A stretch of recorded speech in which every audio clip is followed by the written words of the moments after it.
नमस्कार दोस्तों। आज मैं आपसे एक और बहुत ही इंटरेस्टिंग सवाल पूछना चाहता हूं। मान लीजिए कल आपने किसी कंपनी का एक शेयर 100 रुपए में खरीदा और आज सुबह उसी शेयर की कीमत 110 रुपए हो गई और शाम होते होते वही शेयर 90 रुपए पर आ गया। लेकिन सवाल यह है कि भाई कंपनी तो वही है, उसकी फैक्ट्री भी वही है, उसका एम्प्लॉयज भी वही है, उसका ऑफिस भी वही है। एक ही दिन में कंपनी के अंदर ऐसा क्या बदल गया कि शेयर की कीमत इतनी ही बदल गई? सच तो यह है कि ज्यादातर दिन कंपनी के अंदर कुछ भी नहीं बदलता, फिर भी शेयर प्राइस बदलता रहता है। आखिर क्यों?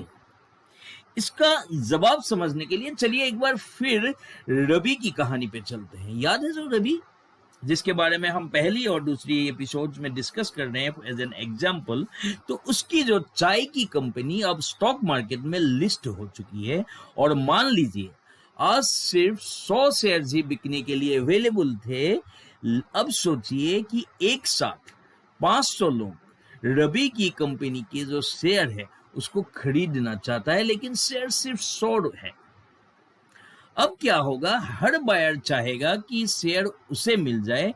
कोई कहेगा मैं 100 दूंगा, दूसरा बोलेगा कि भाई मैं 101 रुपए दूंगा, तीसरा बोलेगा 103 देने के लिए भी तैयार हो जाएगा और धीरे धीरे शेयर की कीमत बढ़ने लगेगी। क्यों? क्योंकि खरीदने वाले ज्यादा है और बेचने वाले कम। इसी को कहते हैं हाई डिमांड। अब उल्टा सोचिए इसका। इस बार 100 लोग शेयर बेचना चाहता है, लेकिन खरीदने के लिए सिर्फ 20 लोग अवेलेबल है। अब बचने वाले क्या करेंगे? वो कहेंगे 100 नहीं मिल रहा है, ठीक है 99 दे दीजिए। फिर कोई कहेगा 98 में ले लीजिए और धीरे धीरे प्राइस गिरने लगेगा। क्यों?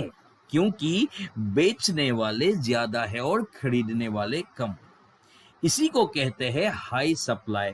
अब शायद आप समझ गए होंगे कि शेयर प्राइस कंपनी का ओनर, गवर्नमेंट या ब्रोकर कोई भी डिसाइड नहीं करता। शेयर प्राइस डिसाइड करता है कौन? सिर्फ और सिर्फ मार्केट। और मार्केट किससे बनता है? आपसे और मेरे जैसे लाखों इन्वेस्टर से।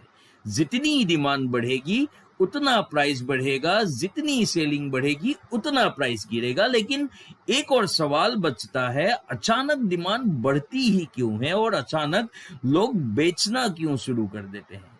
क्या सिर्फ इमोशंस ही वजह है या उसके पीछे कोई और रीजन होता है? यही हमारा अगला एपिसोड का टॉपिक है, न्यूज, रिजल्ट्स और मार्केट सेंटिमेंट। और यकीन मानिए इस कॉन्सेप्ट को समझने के बाद आप टीवी पर आने वाली हर मार्केट न्यूज को एक बिल्कुल नए नजरिए से देखना शुरू कर देंगे। मैं आपसे मिलता हूं अगले एपिसोड में। तब तक के लिए हैप्पी लर्निंग्स।